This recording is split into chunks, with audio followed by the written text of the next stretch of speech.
AMD chips going into the future Xbox and the PlayStation.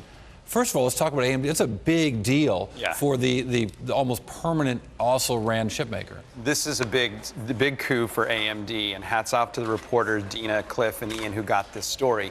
AMD, looking like Microsoft, looking to lessen its dependence on the PC market.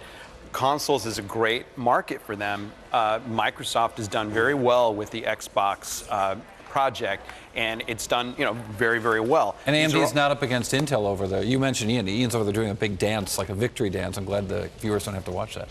But this whole idea of not being up against Intel, being in this place where the chip design is chosen and set for years. Right, absolutely. And a big franchise.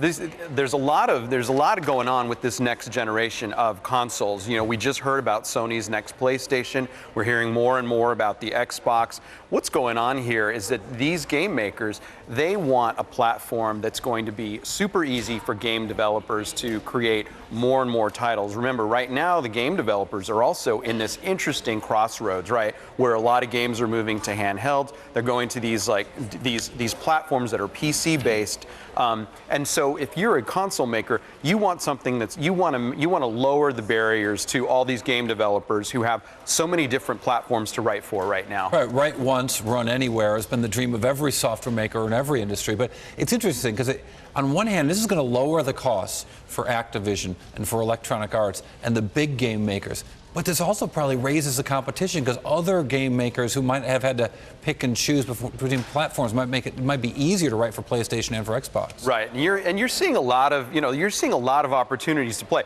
We can play on our handhelds, we can play on our tablets, we can play just about anywhere at this point. And so, do I really need the next Xbox? Do I really need a PlayStation? Do I need a Wii? And that's the big question that they're trying to answer. So anything they can do to lower the costs, make it easier for you and me to buy that, load these consoles with more graphics, with more content, anything they can do is good for them.